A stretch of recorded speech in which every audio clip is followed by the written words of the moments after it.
live. I'll write it and we'll do it live.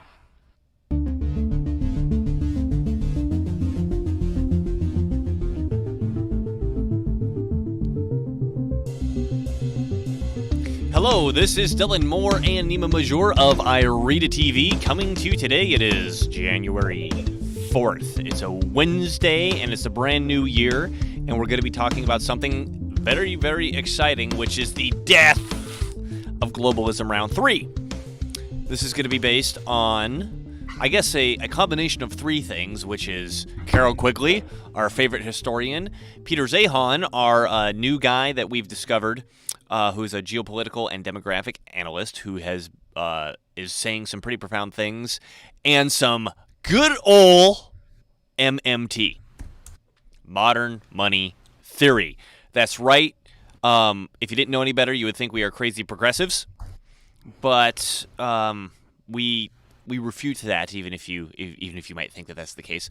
But we were talking for a couple episodes now, looking at the current state of globalism as defined by the fact that the United States patrols the world's oceans and has done so since the end of World War II in order to ensure safe passage of goods so that individual countries don't have to provide their own security.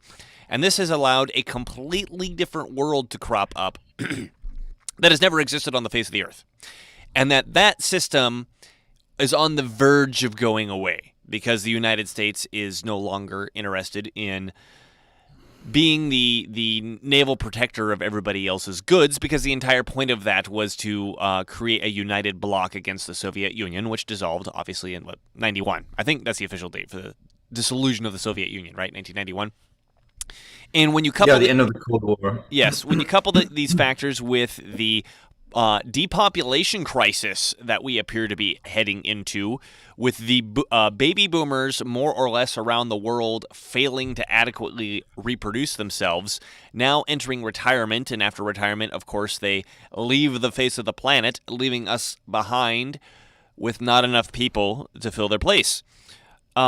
This creates very interesting pressures. We talked about this last 2 shows ago, I think, particularly regarding China and Russia. We got a little bit into Germany and we got into the United States as well, but because, particularly China has been such this big world player that's been this central turning gear to the economic systems of pretty much everywhere on Earth, looks like it's about to nosedive like a Boeing 747 straight into the ground. That changes things significantly on Earth. So, if you want to know more about the geopolitical situation and the demographic situation, please go back and check out those episodes. But right now, we're going to talk about the financial situation. We talked about this last time, right? Because these incredible predictions and data analysis that's been coming from this guy, Peter Zeihan, he also includes financial analysis, and anyone who knows us or has watched us for more than an episode or two knows we don't exactly fit in with the mainstream when it comes to economics. In fact, our claim is that the current economic understanding, whether that's neoclassical or even Austrian, is on its head when it comes to comparing it to reality, right? So we wanted to offer this as a critique of, first of all, a critique of Peter Zeihan's financial analysis of the world, and I guess we're probably going to focus mostly on the United States here, but also looking at, okay, well, if we put our MMT hats on, what do we see that this means based on the geopolitical and demographic data that he's provided as well? So Nima appears to be focusing more on reading Peter Zeihan's books. I appear to be focusing more on watching his videos. So hopefully we'll be able to come at this from at least some sort of 2 different angles. But Nima, could you offer the breakdown of what's in store financially, at least according to the mainstream view that Peter Zeihan is advocating, that is going to be contributing to this collapse of everything that's just around the corner? Yeah. First of all, we just got a comment that I just want to share from a viewer. I haven't watched his financial predictions yet, but will later. I hadn't watched Zeihan until recently, but in the first stuff I saw by him, he predicted of the zero COVID protests would bring down G and that Ukraine would take Crimea. I think those are not good predictions. My bias is anti-China, pro-Russia. Okay, so let me comment on that. I want to comment on that one too. So he made some bad calls about the Russia-Ukraine thing starting in February or so, I believe. And yes, I agree with you on that. And he said that the COVID protests would bring down Xi. He said because it could. I've read a little. Sorry, Yeah. So because I read a little more, I'm halfway through his book right now. That's not the only thing. The bigger picture is to Zeihan regarding China is that they are facing a demographic crisis, unlike anything we've ever seen anywhere else in the world, ever. And they're facing an economic crisis because of the bigger picture issue of the U.S. is not going to patrol global trade any longer. And China depends on that almost more than anyone else. China doesn't have very good soil, very good arable land. China doesn't have enough or nearly enough oil to feed itself. So China needs to import a whole bunch of stuff to survive, to feed its people, to keep the lights on. And they need to export a bunch of stuff to pay for those things. And import, export, all dependent on this super safe, super secure global trade protected by the U.S. Navy, is not going to be the case for much longer. So he's saying that China is moving into more, is going even before the zero COVID protests and all of this. This book was written in February of 2022. He says China is moving into a political basket case situation that could blow up anywhere at any point in time. And that will lead to possible revolutions, possible splintering apart into different factions within the country, all kinds of basket case scenario stuff. So, yeah, G is still there, obviously, And but then, I could add something to China right now. But yeah. I can Yeah, add go something ahead. to China. So Peter Zeihan did point out. I've watched several videos of him discussing this. Is he says as an opening is if we look at the historicity of China, like what typically happens is that China, I mean, as much as they try to portray themselves as this unified country and this unified people, is really, really economically diverse. And he even excuse me, I meant to say ethnically diverse, and it's also economically diverse in the sense that he pointed out that, like, you know, okay, in rich areas, people are richer, and poor areas, people are poorer. In the United States, you say, okay, let's compare New York to West Virginia, and maybe, you know, the people in New York make twice as much money as the people in West Virginia. In China, you have areas, it's not 1 to 2, it's 1 to 10. So there's these massive, not just ethnic disparities, but economic disparities, and that typically in Chinese history, once the ruler has in quotes unified the country and a similar situation starts to occur, one of two things happens. The first is everything breaks down into warring tribes, which this is where we get the Romance of the Three Kingdoms and Dynasty Warriors video games from, right? Everything breaks down into warring factions, and you get warlords fighting over control. Or the emperor, in this case Xi, right, super duper clamps down and goes ultra mega authoritarian to stomp out any sort of dissent. And so with these COVID protests, what I'm understanding that Zeihan is predicting here is that we're starting to see conditions in China similar to conditions in past China where something like this has happened before. Now, the update that I heard from his initial prediction is that apparently Xi has relaxed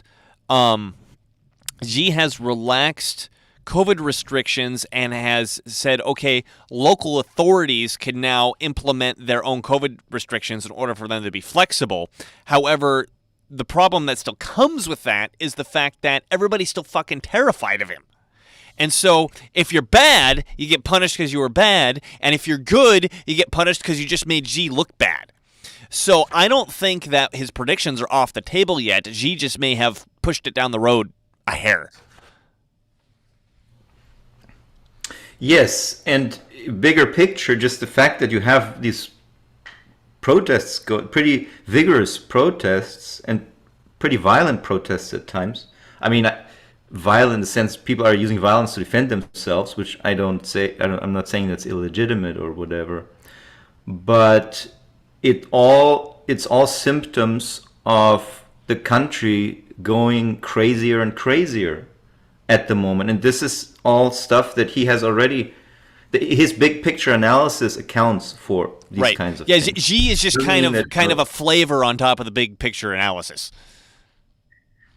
Yes, he's like frosting. Because he's all aside from the demographics, economics, trade issues that they're facing. He also says that Xi has consolidated more power than any Chinese dictator ever has in history. Well, any human ever has in history. More than Mao. Yeah. He said over any human in history. Really? I'm guessing because of the advanced social credit network stuff that the previous dictators never could have dreamed of. Yeah. The Klaus. The Klaus Schwab wet dreams. Yes. Yes. There's one other important point I wanted to mention on what you said about China regarding the fact that the U.S. is no longer going to guard world trade. Peter Zeihan also pointed out China doesn't have the ability to guard its own trade from a naval sense because its navy is piss poor. And at least according to whatever data that he's able to get, China can navally project maximum 1,500 miles, and that's assuming they're not under fire. If they're under fire, it's 350 miles. I didn't know this. He writes in his book, China has 2 carriers. One of them used to be a cruise ship. And the second one is modeled after the one that used to be a cruise ship. So, is China a paper dragon or not? I think paper might be a little stronger than the situation that they're looking at. So, Russia, right. He did bring up Russia too. Do you want to address the Ukraine predictions that he was wrong with? His outlook for Russia in general is not great, but maybe better because Russia is at least still going to have the ability to feed its people and to have enough oil for electricity, etc. With the Ukraine war, the Ukrainians keep getting supplies from the U.S. Up until now. They've received I don't know how many billions in arms at this point. So that is helping them fight back against Russia. And Russia apparently doesn't really have the capacity to conduct a modern ground war. Ground war. So, so what did he say here? He predicted that Ukraine would take back Crimea. Yeah, so that remains to be seen, I think. Well, and then the most recent update I heard from him on the Ukraine war is that at this time of year, everything has frozen over, and then there's going to be a period of mud, and then after the period of mud, things are going to heat up again. And what happened right before the freeze is that Russia, and I mean, take this with a grain of salt with the fog of war and all that, all that sort of stuff. But Russia appears to have bungled this offensive so badly, particularly with their supply chains and their follow-up, is that so many Russians have had to run away and leave equipment behind that the most recent equipment capture of the by the Ukrainians of Russia. I can't remember the multiple. It's something like 4 times or something more than the entire West has given them to date. It's some. I mean, I don't remember if it was 4 or what, but it was multiple times more than the West has given to date. And he said during this period of freeze, they're going to have 3 or 4 whatever months to integrate and train on this new equipment. So it's really, really up in the air right now. And he also mentioned that one of the reasons that the West is so voraciously supporting the Ukraine to the point where, and you know, I don't know who the commenter was. He says he's pro-Russian.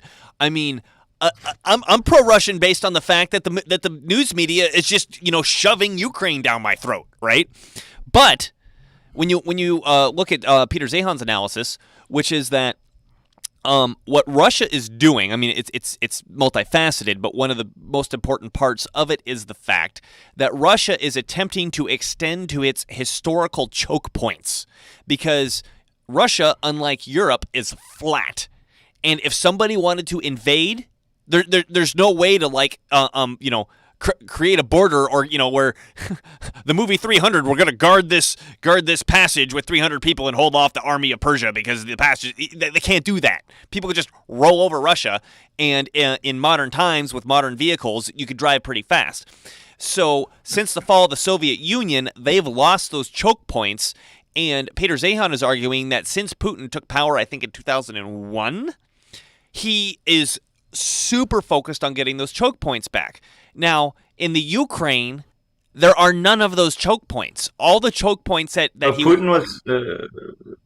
Putin was in 99 already, and one of the first things that he did, or his claim to fame at the time, was the what's the region called? Chechnya. Yeah. I mean, that was one of the choke points. And Chechnya is a very important location for Russia. It's right where the Caspian Sea is. That's where the oil comes from. So, just to belabor that point. Right. And so, none of these choke points are in Ukraine. They're beyond Ukraine. They're like in Poland doesn't border Ukraine, but they're like Moldova, for example. And so, what the West understands is that Russia is not intending to stop at the Ukraine.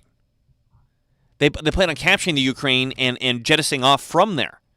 Now, the issue then becomes, Ukraine's not in NATO, like we all freaking know at this point, but the countries beyond there, some of them are. And what happened when Russia does this ground war and bungles it up so badly, apparently the West went, Russia doesn't know how to fight a modern war. And then they went, if we get in a modern ground war with Russia, we're gonna roll their asses. And then they went, if we roll their asses, then their only option is nukes. And so in order to prevent that from happening, the theater has to be kept in Ukraine, which isn't a NATO ally. Now, well, yes, I don't know how much everybody believes that to its fullest extent, but that is a very interesting way of looking at it. Maybe the compromise will end up being Russia takes some parts of eastern Ukraine, and the western part of Ukraine remains pro-Europe, etc. Mm-hmm. Whether or not they're going to join NATO, maybe they'll become neutral. Who knows? But a lot of the things you're saying there in terms of, we realized Russia can't fight a modern ground war. We have to take with a grain of salt. Yeah, everything that Peter Zeihan says, I realize that now. We have to take it with a grain of salt, so apply some of your own thinking to it. I mean, you always should do that, but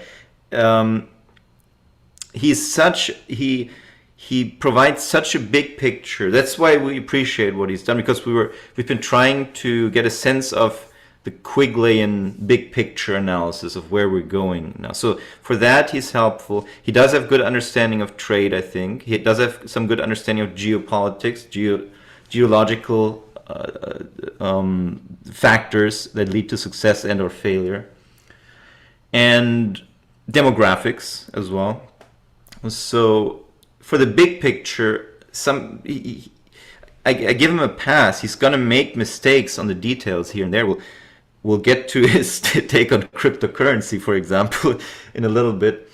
So yeah, just saying, obviously, take everything he says with a grain of salt, because he, in my opinion, he obviously makes a deliberate effort not to offend or not clients. to. Right. So his clients, among others, are the DoD and really high-level corporate corporations and maybe even intelligence. I don't know. So when it comes to controversial topics, he just defaults back to the corporate media talking points and to the safe line. Like the one thing where he just almost cowardly, I would say, he doesn't want to comment on the climate scam, but everything he says is obviously, it makes it very clear how much of a scam electric vehicles, the theory of catastrophic man-made climate change are. So he stays quiet on that. Well, people asked him to talk. I remember so they asked about the risks of climate change, and he basically suggests he said, "Well, yeah, I don't really think maybe there's some regions that will experience this or that issue," just to not make it sound like he denies the official dogma. Well, and then here's this point too. Let's talk about climate change for a second. I 100% believe in climate change, and I think the sun is doing some pretty crazy stuff right now that's affecting the climate. But I don't think that taxing me and removing cow farts. Yeah, I don't think that is doing a goddamn thing. I mean, whatever is actually happening with the climate is sun related. Give me a break. That's why I'm saying the theory of catastrophic man-made climate change. Yes. That's the hypothesis that we disagree with, and a lot of people disagree with, believe it or not. So, we talked for 20 minutes on this question, which was an excellent question. I like that. That was really fun. Yeah. Let's get into into the financial aspect, which we wanted to critique here. So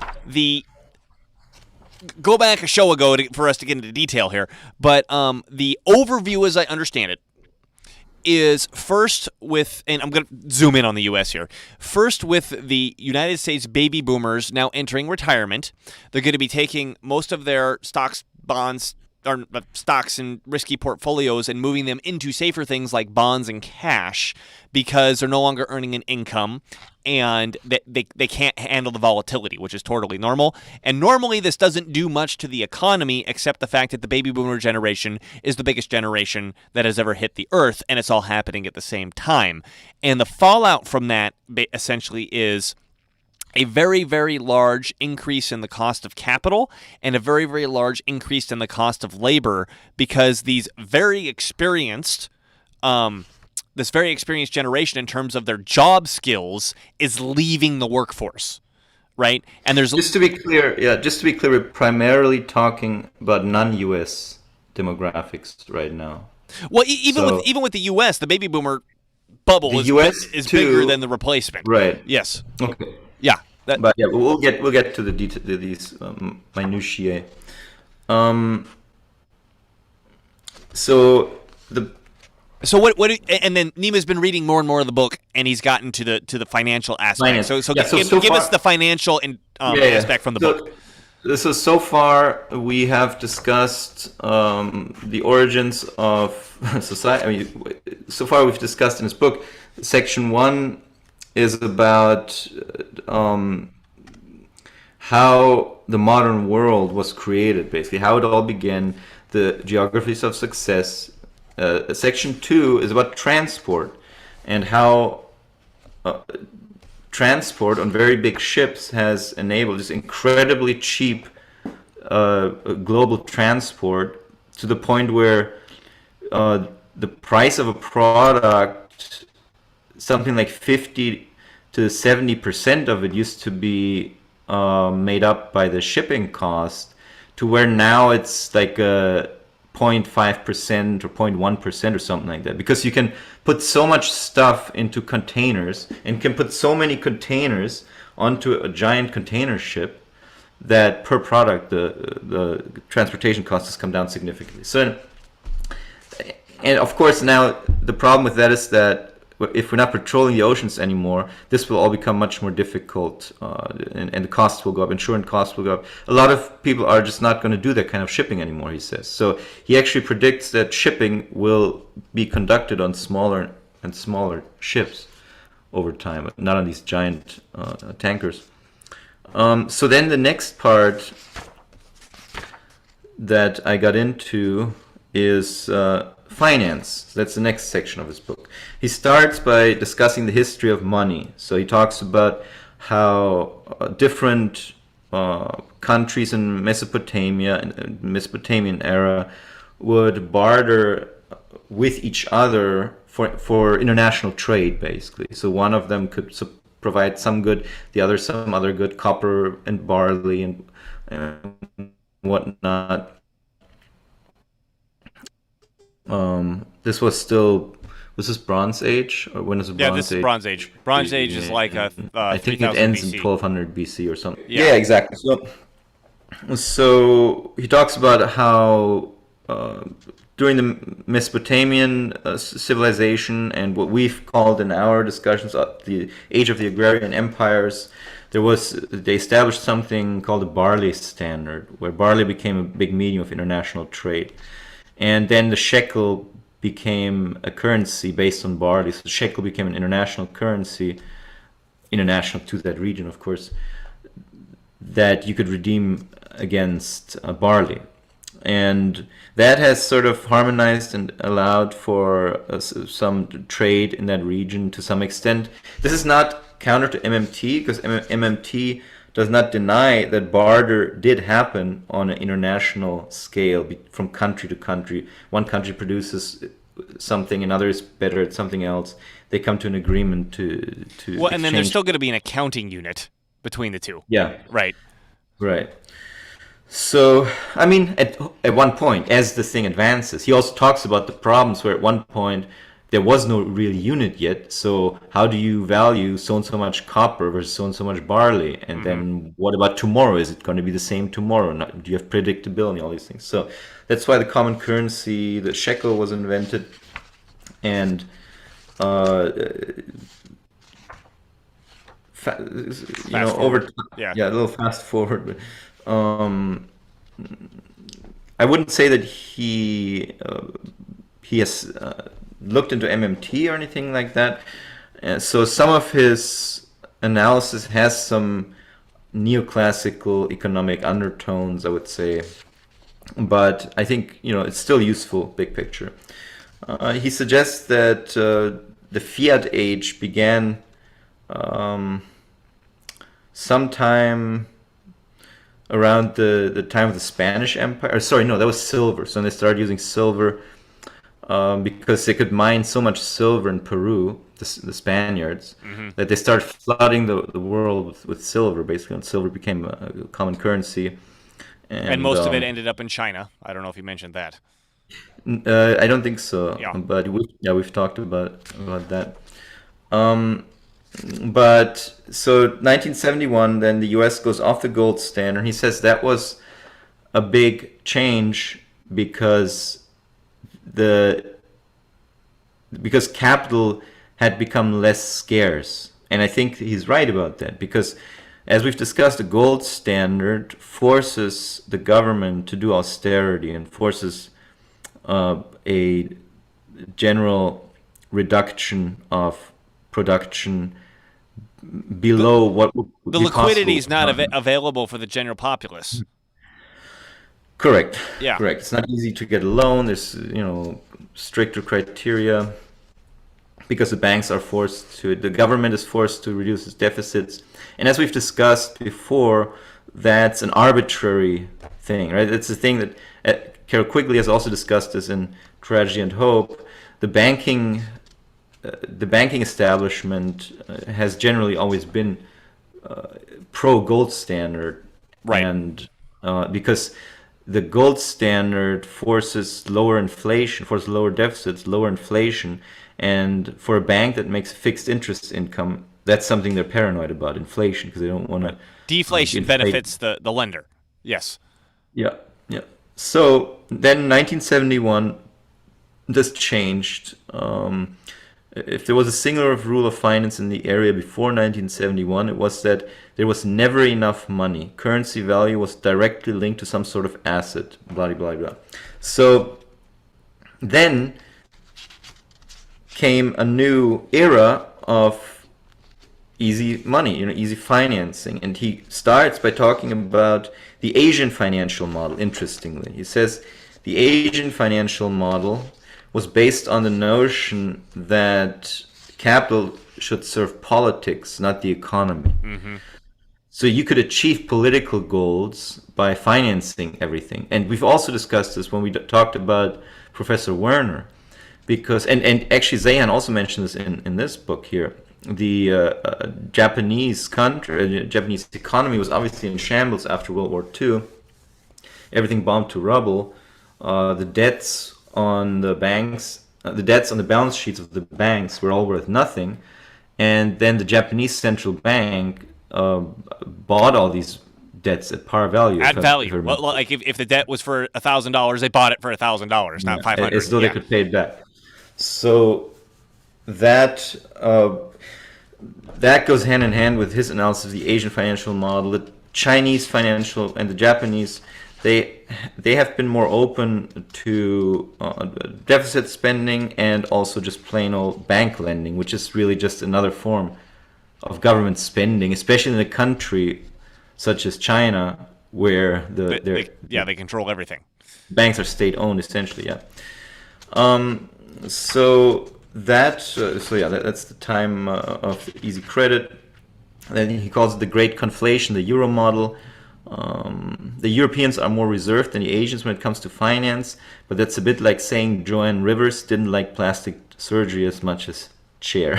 So the Europeans are maybe a little more reserved, not fundamentally different in that regard at this point. And then he goes into the American model, and also the Americans, obviously. Now, the Americans are not exactly known for fiscal responsibility, right? So he says, don't make the mistake of thinking the Americans don't have that issue.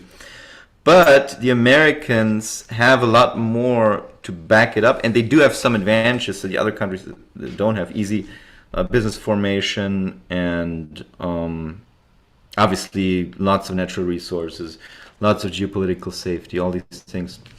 But he says here, for example, something that did happen in America as a result of the post-1971 world, the world of more abundant capital, is that, well, I may just read it here. Exxon produced the crude oil in foreign. So the simple model pre-1971 capital scarcity. Exxon produced the crude oil in foreign countries. Exxon shipped the crude home via tankers. Exxon refined the crude into fuel at refineries it owned. Exxon distributed that fuel to retail stations. Exxon's network of franchises sold the fuel to consumers.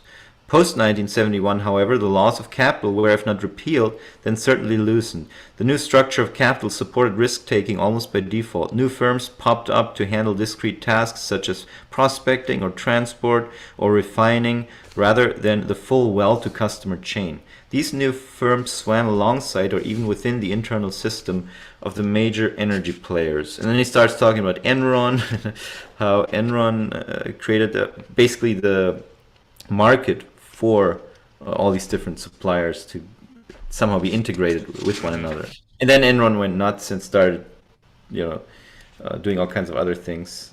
And he also talks about. But then, so the important point is, this has enabled the U.S. to become energy independent, because all this entrepreneurship in the oil and the energy sector has led to the shale revolution, which has led to the fact that the U.S. can now supply all the oil and gas that it could possibly need.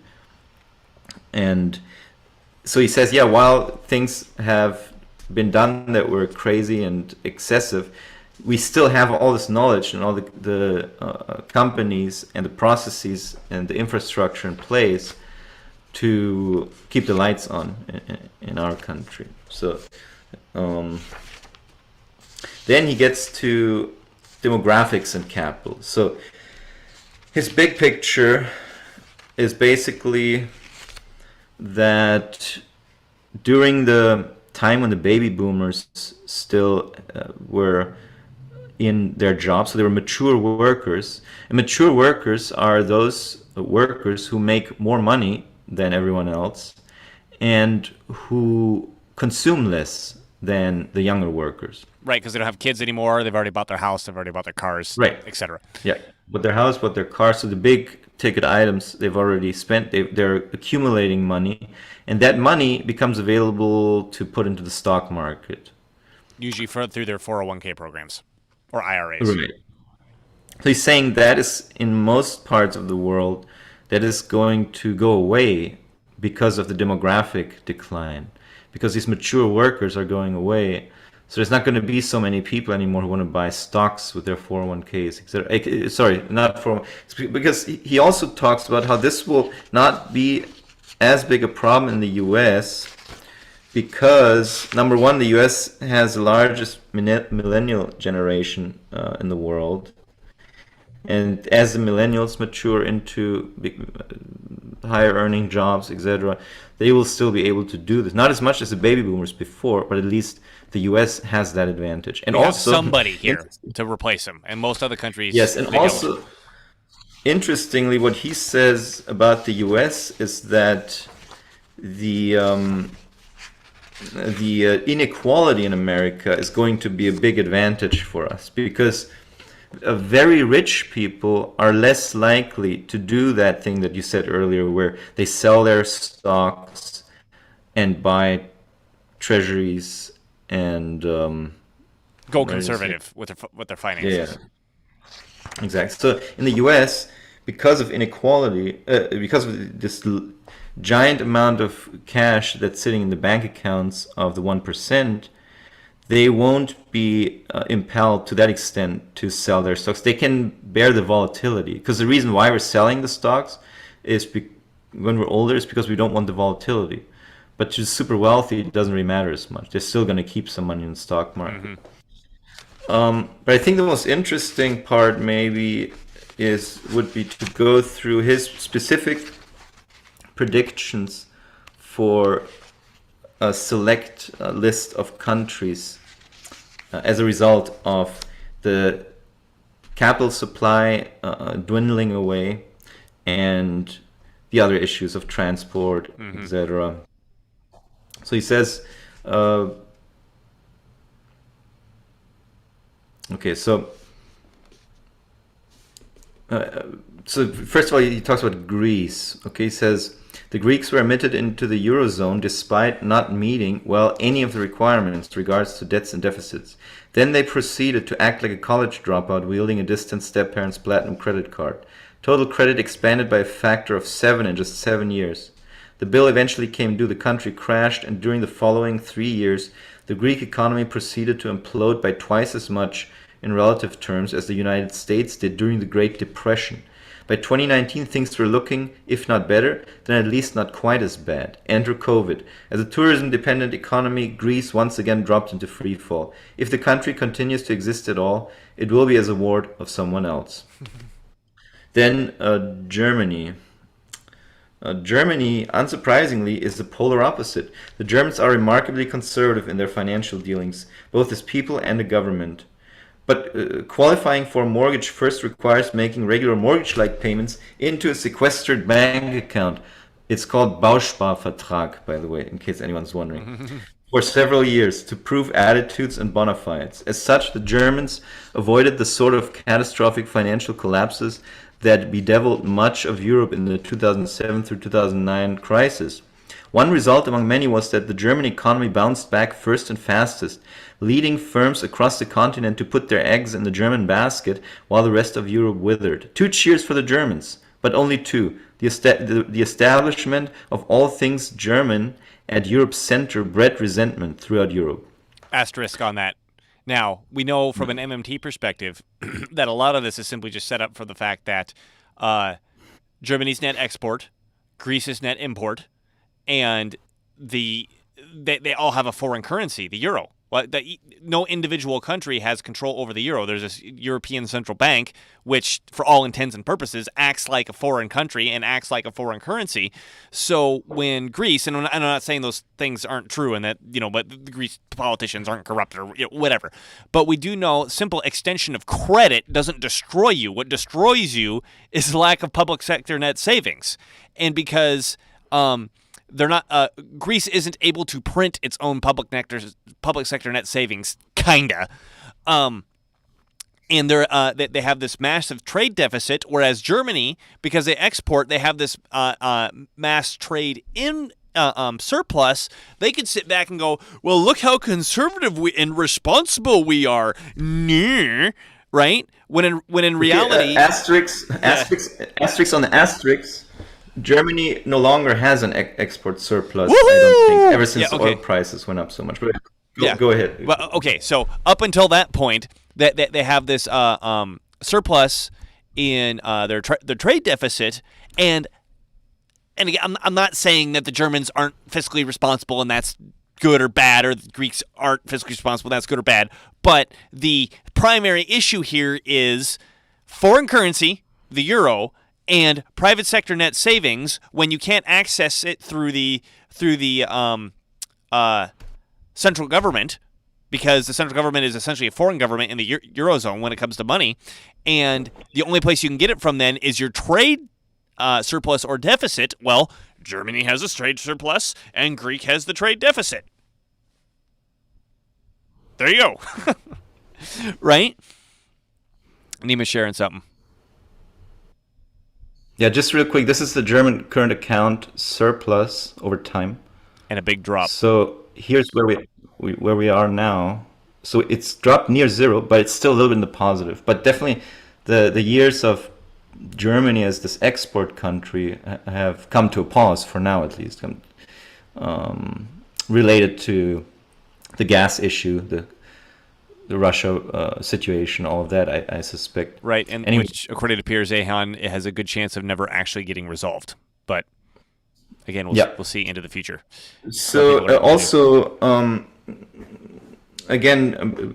referring back to our MMT analyses in the past, when you restrict your government's ability to deficit spend, then the private sector will go into private debt. So bank credit is going to explode. And that's exactly what he's talking about here.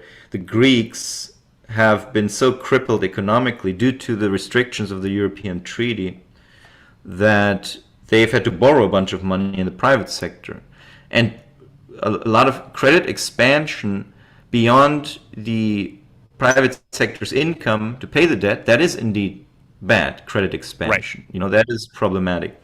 And so that's what he talks about here with the credit expanded by a factor of 7, in just 7 years. So, that's very, very fast. Like I said, maybe that is too fast. But again, this is still predicated on the idea that the country does not have the ability to create its own money.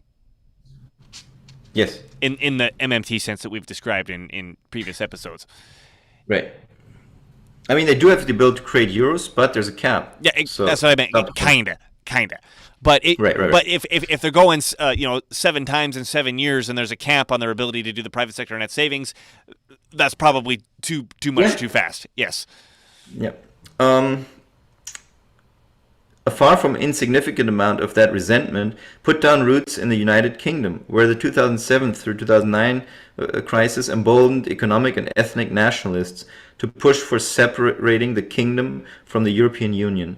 As part of the ensuing struggle, Britain's political right and left both imploded.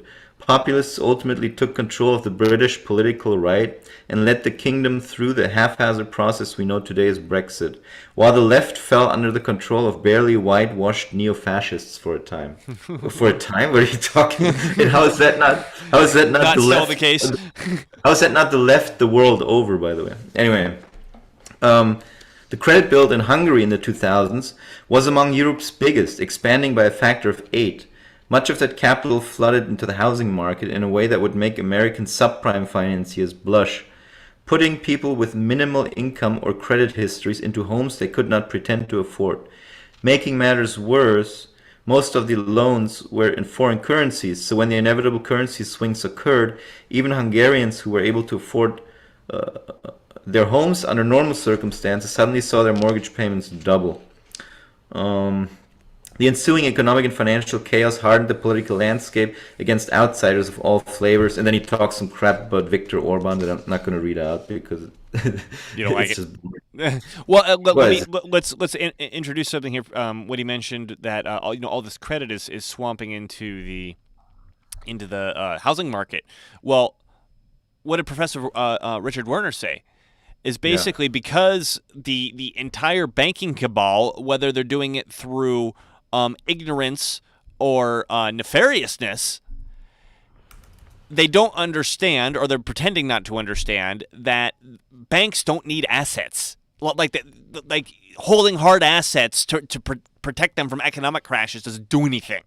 And so when you've got this idea that the banks should be holding hard assets, and therefore they should be lending to assets, they're creating money, because that's what banks do. They create money. They're creating money for, I mean, honestly, a house is essentially a consumer good. Not 100%, but in the sense of this, it's a consumer good. So you're just racking up the cost of these consumer goods. Of course, it's going to be inflationary, as opposed to emphasizing money creation for producing businesses, because then you get money creation and you get goods and services increasing at the same time, which theoretically hedges the inflation. So, I mean, this is another traditional. This is another casualty of the traditional neoclassical understanding of economics and a misunderstanding of the banking system to say, okay, well, all right, banking system, get out those home loans, get lots and lots of home loans out there, and create that asset bubble that doesn't actually produce anything. Because, as mentioned before, the only thing, a good loan is simply one where the payments are made. And like you said, if the private sector goes into debt with itself beyond its ability to finance it, then they're bad loans now. Well, emphasizing asset loans by default creates that situation. And it seems to be that we're emphasizing these asset loans due to a stark misunderstanding of how the banking system works. Basically, that it creates money, it does not lend out deposits. Right. Singapore has a big credit signature with a 5-fold increase in credit since 2000. But Singapore is a financial center and so is constantly investing in places outside of itself. Much of its private credit is wrapped up in foreign economies. Additionally, Singapore has a government investment agency, Temasek, that is responsible for funneling a lot of the city-state's money into projects abroad. Factor those items out and the picture doesn't look all that bubbly. That said, Singapore sits on the Strait of Malacca, the world's busiest trade route, and serves as the world's largest transshipment center, to such a degree that its fuel tanks hold and manage the distribution of so much petroleum that they constitute a global price standard. Should anything happen to the velocity of global trade, Singapore's trade-centric economy could not help but suffer in the short term, regardless of how well managed the city's finances happen to be. So yeah, it's actually true. There's a Singapore oil index, I think. I just recalled that. So then he talks about Australia. Australia has avoided recession for a generation. Others noticed, and foreign money has spammed into the country to take advantage of the longest continuous period of economic growth in human history. That has turned the Great Down Under into the most overcredited of the Western countries, and to not yet experience a credit collapse. Credit has increased 6-fold since 2000. Housing and household debt are, of course, the expected bugaboos, but the credit inflows have pushed the Australian dollar up to uncomfortably unsustainable highs, eroding the competitiveness of every economic sector outside of mining. That's actually, the Aussie dollar has crashed quite a bit over the past couple of months, so that may not apply anymore. But that maybe big picture, it's still the case. I don't know. And then he says, this will blow. The question is when. In Colombia, just to summarize, he says Colombia has struggled with the civil war and all that stuff for a while, so their credit binge was, if anything, about regaining lost ground. The challenge moving forward will be to win the peace by demonstrating to those on both sides of the war that not shooting at one another is good for business. The most likely path? Easy credit for all to spark infrastructure development and consumer activity. Colombia's credit binge isn't in its past, it's in its future. So, if for investors out there, Colombia might be interesting. Colombia might be interesting, yeah. Indonesia as a country, I tend to be bullish about for a mix of reasons. A large, young, upwardly mobile population. A government that by design focuses on the densely populated island of Java, enabling it to concentrate its efforts on a fairly specific and politically unified geography. Broad-scale energy security. An excellent location astride the world's most prolific trade routes. And proximity to the massive mineral and agricultural exporters of Australia and New Zealand, on one hand, and to the complementary industrial and financial partners of Singapore, Thailand, and Malaysia on the other. To this, I add a surprisingly conservative credit profile. Yes, overall credit in the Southeast Asian country has risen by a factor of more than 7, but economic growth has outpaced it. Back in 2000, overall credit was equal to GDP, something that would normally be more than a little worrying for a poor, sprawling country like Indonesia. But despite year-on-year rises in absolute credit for the next 17 years, the ratio of credit to the overall economy has actually fallen by a third. Indonesia still faces a bevy of significant challenges. But the country's over-crediting is far less concerning than the headline figures would suggest. The credit picture of Brazil is a reasonable echo of Greece. A six-fold increase peaking in 2014. In that year, investor sentiment in the Brazilian political system broke at the same time, triggering a political crisis and deep recession at the time of this writing shows no sign of abating. Making matters worse, Brazil's constitution and currency only date back to the 1990s. Not only is this modern Brazil's first true political and economic crisis, but it is a full-blown constitutional crisis that hits at the very bedrock of everything that makes Brazil Brazil. Well, I guess we could just add on the recent total legitimate election that they had to that. Yeah. Right. Actually, I remember reading that they either passed a law or the Supreme Court decided that that the election result. So if you win an election and turns out you spread misinformation during the campaign, the election could be nullified. So. Sounds about right. Sounds about yeah. And right after that, the idea that a politician doesn't spread misinformation during a campaign is just so hilarious. I mean, you have to be so demented to think that is a serious law that makes sense. I like the German gesture there. Yeah. Du musst ein Vogel haben. Vogel. Yeah. I said Vogel. Given that it has been the world's largest oil exporter for the past 50 years, the word credit isn't what normally comes to mind when one thinks of Saudi Arabia. Yet the Saudis have quite successfully leveraged their oil income stream to acquire rafts of credit for all portions of their system, generating a boom of 750% of credit since 2000. As this credit is backed by unrelenting income, it probably is not as problematic as the situation in Brazil or Australia, and certainly not as bad as Greece. But most of the credit has gone either to vanity projects in the desert or to subsidies for the population in order to purchase citizen loyalty. When the flow breaks, and it will, that loyalty will crumble. Luckily for the Saudi leadership, the country's internal security services are among the world's most effective at quelling dissent. Credit in India is up by a cool factor of 10 since 2000, with barely a dip along the way. The steady drumbeat of economic expansion has made India a far calmer place politically than its constant bouts of famine and religious and racial churn would suggest. When the correction inevitably arrives, it will be epic. I'm perfectly capable of being bullish on India for reasons geopolitical and demographic, while simultaneously warning of a hell of a financial crisis. In Turkey, the picture is getting complicated. Between 2000 and 2013, total credit increased by more than a factor of 12, one of the sharpest and most sustained increases in the world. The boom granted Prime Minister, now President Erdogan, the political capital required to consolidate control over an often fractious system, ending decades of uncomfortable cohabitation between his own Anatolian religious conservatives, the pro-Western modernizers of the greater Istanbul region, and a secularized military that saw itself as the guardian of the state. Now there's only Erdogan, but in 2013 the credit expansion stopped in its tracks. The loss of economic legitimacy, the pressure of 3 million refugees from Syria, and rising geopolitical hostility from and toward Europe, Russia, Iraq, and the US mean Erdogan's rule has become brittle, harsh, and increasingly authoritarian. And all that before Turkey suffers the inevitable credit correction.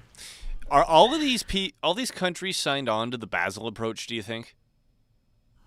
Most of them, I think. Well, I mean, man, I got a tinfoil hat growing out of my head right now, because if these are all signed on to the Basel approach, which is the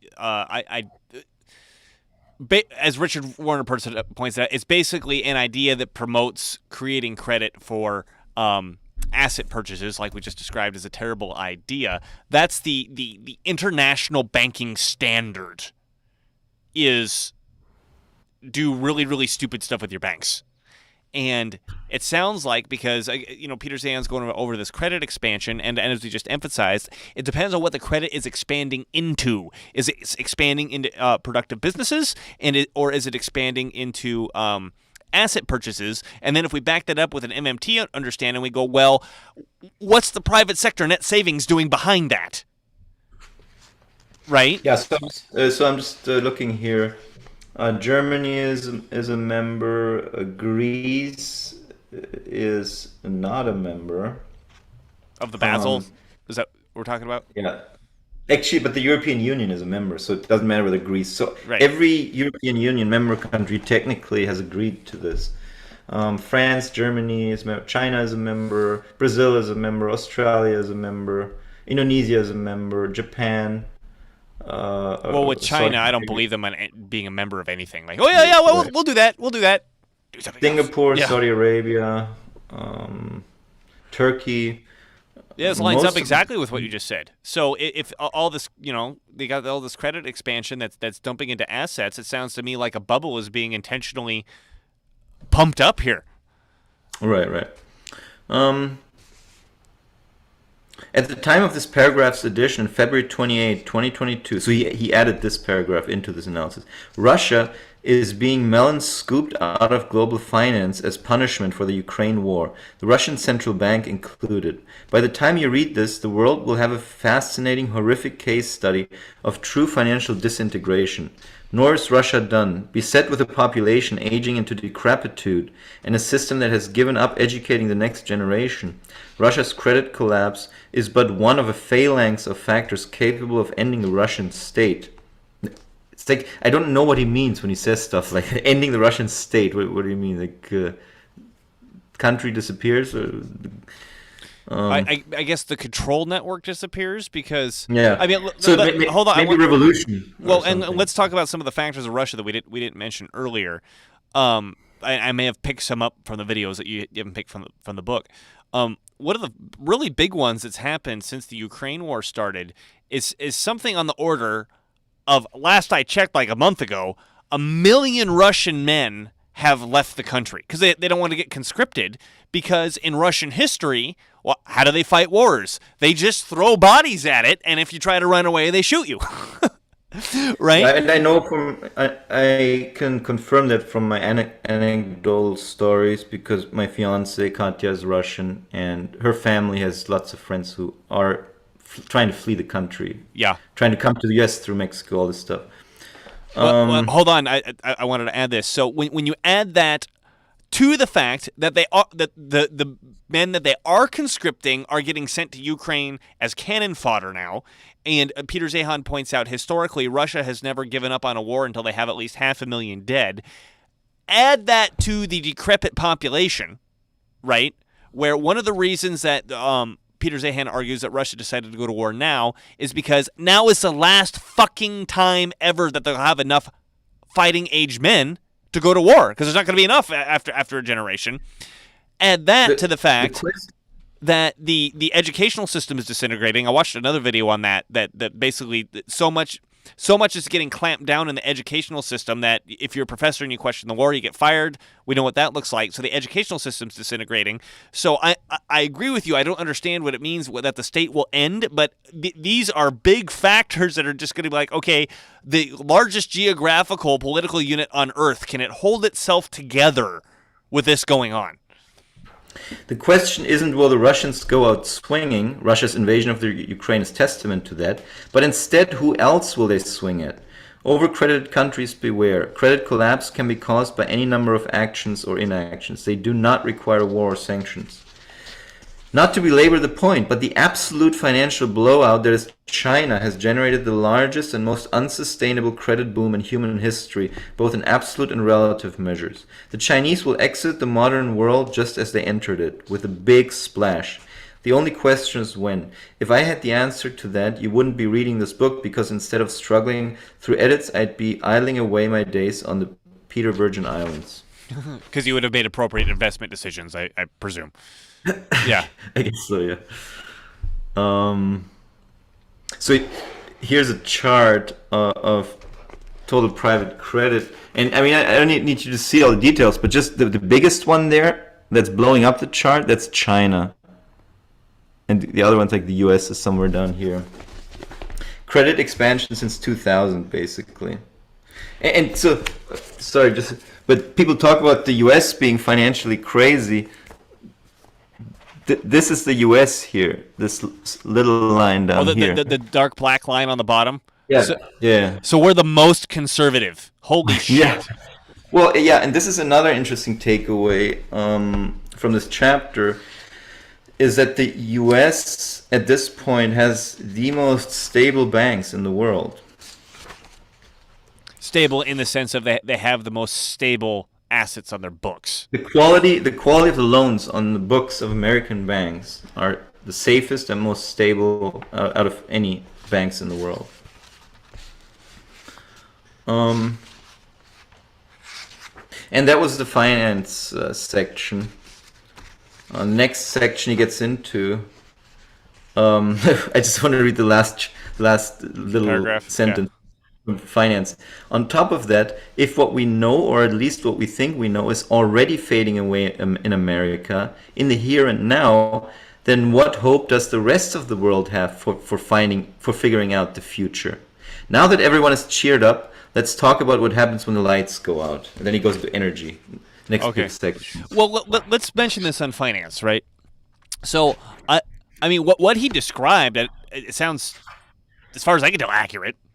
Right, but I think what our conversation is able to bring to the table is that you can't necessarily snap your fingers and make all this stuff go away, but I think it can be ameliorated once you understand how the banking system and the monetary system works, right? Because I have heard him discuss in another video talking about the Federal Reserve raising interest rates, and let me see if I can remember this argument correctly. He said that the Federal Reserve is raising interest rates because they see the demographic decline. And what they're doing is by raising interest rates, they think they're going to be restricting spending, right? Because the money is going to get more expensive. So they're restricting spending by raising the rates. And the idea is once the boomer population passes into the various bubbles that end in no longer existing, the Federal Reserve will have the capacity that I guess we make a potential kinetic energy example of this. They will have built the potential energy to release over time in order to increase spending and productive capacity if they need to by dropping the interest rates. Did you follow that, Nima, for the argument? Yeah. Now, MMTers know that the interest rates, they aren't just irrelevant. They kind of do the opposite of that. Yeah. Right? So, with, I've heard you point out before, okay, for that person over there or that person over there, yes, they may not be able to buy the car or the house they could have in the past, now that the interest rate has gone up. But in the aggregate, you are injecting more money into the system and making more capital available, particularly private sector net savings, which is the most important capital that we've got available. So Yeah. It's been happening since the rates have gone up. We see that in the numbers, that just huge amounts of money getting injected. I mean, orders of magnitude more than was the case when the rates were near zero. right. Well, I guess, yeah. I mean, if you got a On the net. on the net, what do you mean? Well, because the loan costs have gone up. Okay, so people have to pay more money For a on loan. a loan. Yeah. So there's money leaving the private sector in that section, in that sector, in that particular subsection of it. But for every loan, there's a deposit, and the deposit holders are earning more money now by the same margin that the borrowing approximately the same margin the borrowing costs went up, and the interest rate on treasury bonds and notes and bills has also gone up. So I get it. So the net, if we compare what's gone down versus what's gone up, we've had more up than down. Right. Yeah. So raising interest rates by the Fed injects more money into the private sector. So it fails to achieve the objective that is based on the fairy tale that interest rates Control the money regulate supply. lending, control the money supply, anything like that. They increase the money supply, actually. So well, and then again, it goes back to, okay, we're seeing these problems, and I'm being U.S. centric here. We're seeing these problems that are going to be coming out of the fact that the Fed's increasing interest rates, and all this boomer capital is about to leave the stock market, which presumably has various effects that will increase the cost of capital.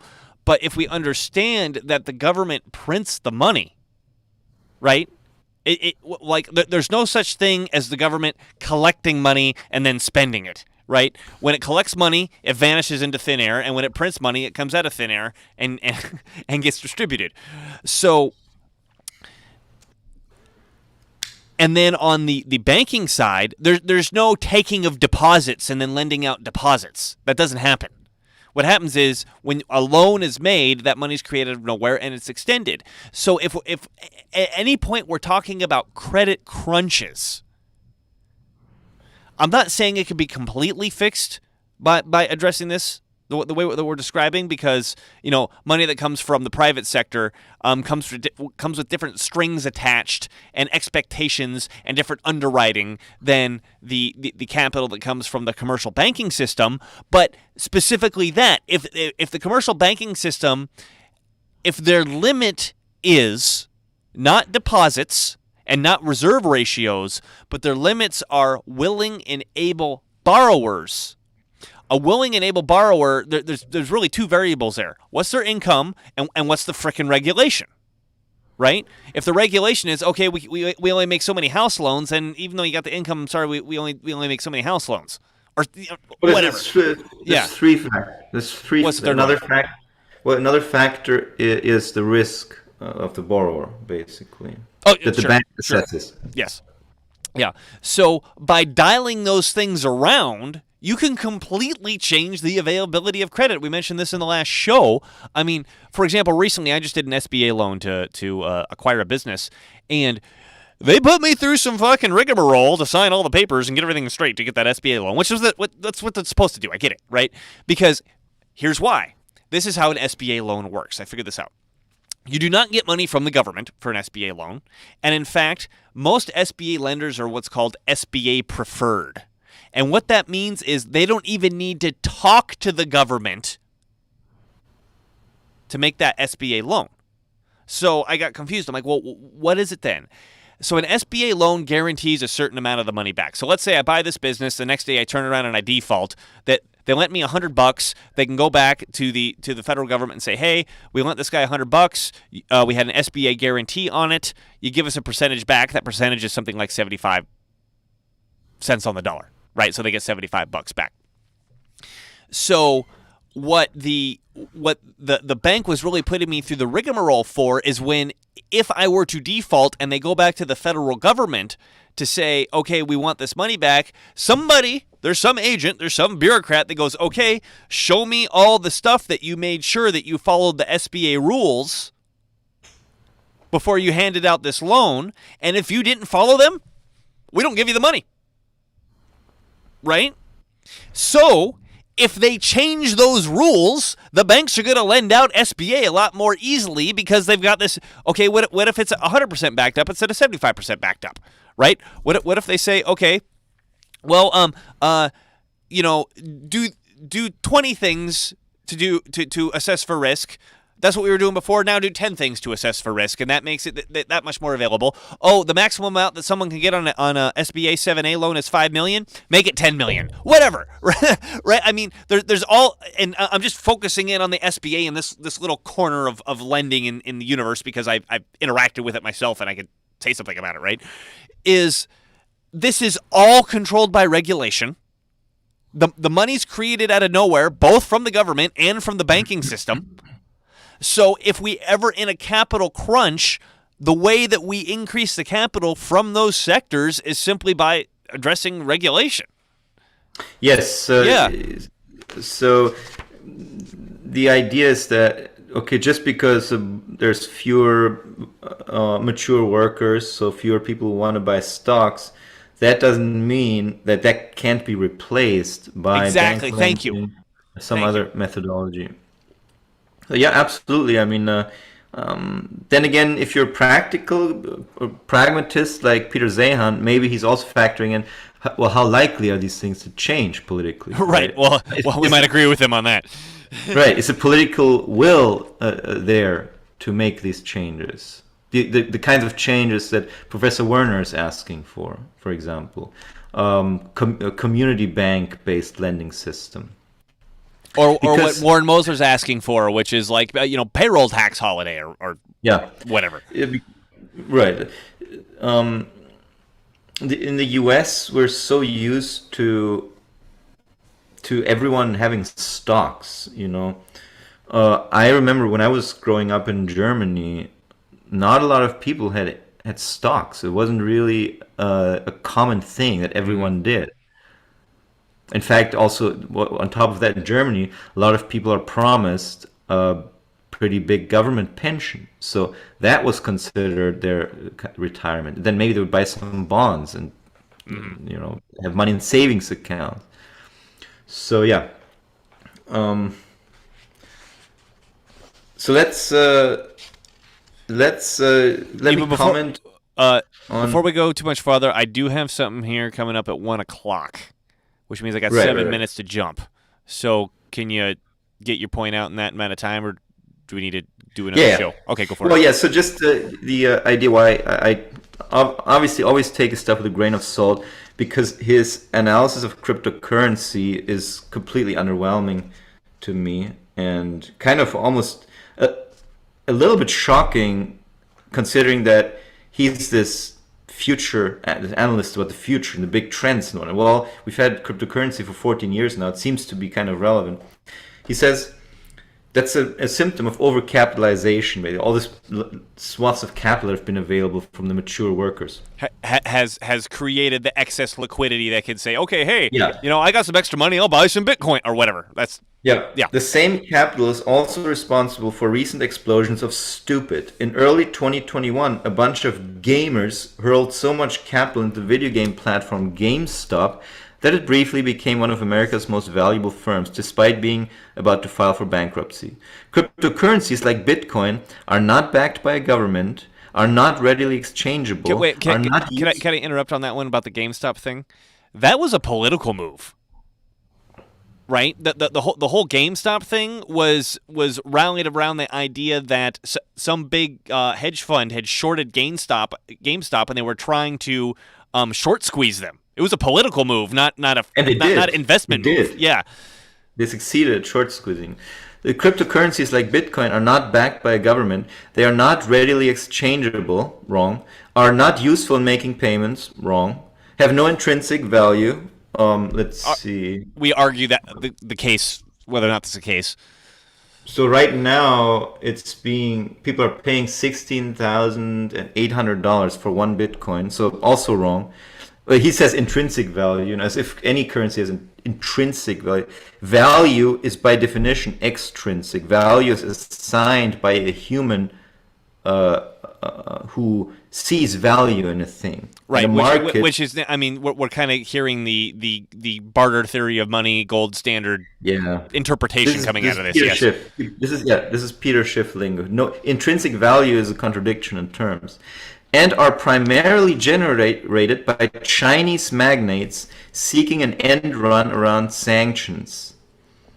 Yet the combined value of all cryptos is in excess of 2 trillion. So, first of all, Bitcoin was not created by Chinese magnates, as far as we know. Nobody knows. The biggest experts in crypto. Maybe he's referring to it being mined by Chinese magnates. Therefore, the new coins get created by them. There's a lot of mining in China going on, but people don't need to mine Bitcoins to get around some sanction, right? They just need Bitcoin. They can buy it or whatever. Also, seeking an end run around sanctions. So I guess Bitcoin is useful to get around sanctions and make payments. But one sentence before that, he says it's not useful in making payments. I mean, it's like the most frictionless payment system the world has ever seen, and the most decentralized payment system the world has ever seen. So I don't know what he means by that. My personal favorite is something called Dogecoin, which was literally formed as it's such amateur talk on his part. It formed as a joke to highlight how idiotic crypto investors would be. Okay, that's true. Dogecoin is a silly little coin. But everybody knows that. They know that, and they're like running with the joke.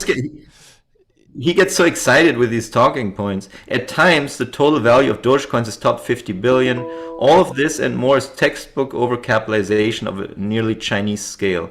When capital is cheap enough, even pigs can fly. Okay, that's all. That's all he has to say on cryptocurrency. But my point is just you have to be nuanced, right? So I've talked crap about the crypto market myself on our show off and on. And yeah, I'm very disappointed with where it has led at this point. That doesn't mean I believe that Bitcoin has no intrinsic value, isn't useful in making payments, is created by Chinese magnates. So I think, again, this is just to illustrate. He casts such a wide net with his analysis. It's such a great endeavor that on the little things he sometimes just gets things completely wrong. And he comments on a topic that he obviously hasn't researched and probably maybe has no interest in researching. Which is fine. Which I think, yeah. I mean, it might make sense for him to look into the most novel technological innovation in the past several decades, and he says as a joke to highlight how idiotic crypto investors could be. Okay, so because me personally, I started buying Bitcoin in 2011, and it went up by 1.6 billion% since then, or something like that. Right. So that makes me an idiot, I guess. Okay, well, I'll take the money. Yeah. Anyways. Okay. Can I be an idiot like you, Nima? Yeah. Hey, Nima, I'm 2 minutes from 1. Yeah. Let's wrap this I'm up. done. I think it was a great conversation. We can, I don't know, talk more crypto and world financial geopolitics at a future date. So this has been Dylan Moore and Nima Majur of IridaTV. We've been here doing it live. Please head over to Irida.tv and follow us at the social media of your choice so you can get updates on when the live shows are going, and then, they'll be uploaded later anyway. But, head over to Irida.tv, and thank you for watching, and we'll see you next time.